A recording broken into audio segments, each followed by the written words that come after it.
Okay, dames, knock that in. Easy, isn't it, right?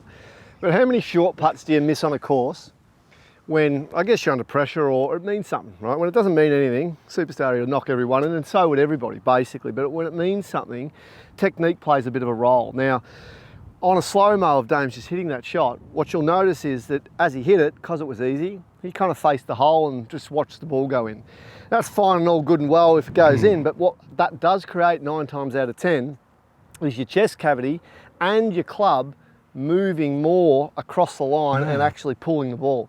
What it also creates is actually an issue with pace as well, because your arms stop being the only driver towards your power and your chest becomes a big power source, and now you got too much oomph. So not only do you sometimes pull them left, but you can hammer them and catch an edge, and away you go down to 3 or 4 feet, and now you've got an extra 3 or 4 footer to start to worry about. Very true. Here's a little drill that actually Sergio did years ago. When Sergio had the absolute yips, he was a nightmare on the greens. All he would do was putt from 1 foot. Wouldn't do any other putting, believe it or not, for months on end, right? No long putts, no nothing, just 1 foot. Round the hole, round the hole, round the hole, 1 foot. I'm gonna make it a little bit harder on Dames. We're gonna go from about 3 feet, so about there. So this is the drill that you can do. So just address the ball normally, nothing fancy about your technique, just whatever you wanna do.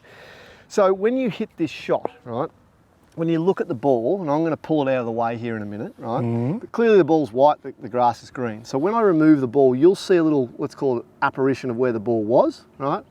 And you can see it evaporate, or it's like almost looking at the sun. When you close your eyes, you can still see a slight image, okay? So I want you to hit this shot in a minute, take your aim and make sure everything's okay. Just tell me when you see the, let's call it the blur, disappear, okay? It could be 1 second, could be 10 seconds. Just hit the putt regardless of whether it goes in or not. Yep.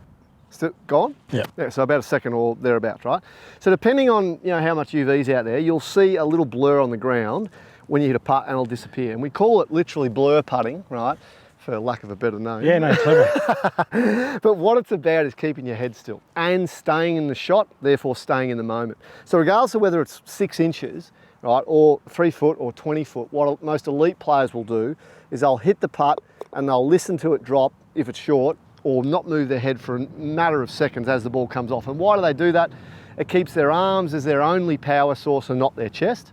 It keeps the blade on a central arc and not rotating early, and therefore leading to more consistency. So on these ones, Dames, I'm going to test you again. I'm going to set up there, right? This time take your aim, and now just listen to the ball drop, but also watch this blur. Beautiful, right? Now, you hold the first one, you miss the second one, hold the third one. So you're going to hold putts anyway because they're this length, but I can assure you this, that technique in itself being way more, I suppose, quiet over the ball, quiet through impact, is going to make you hole a hell of a lot more during pressure moments on course. And it's good for long putts as well, but it's especially important on short putts because almost everyone you watch on Saturday play, they'll want to see it drop in, and it ends up being disastrous if done enough. So this is a real game changer.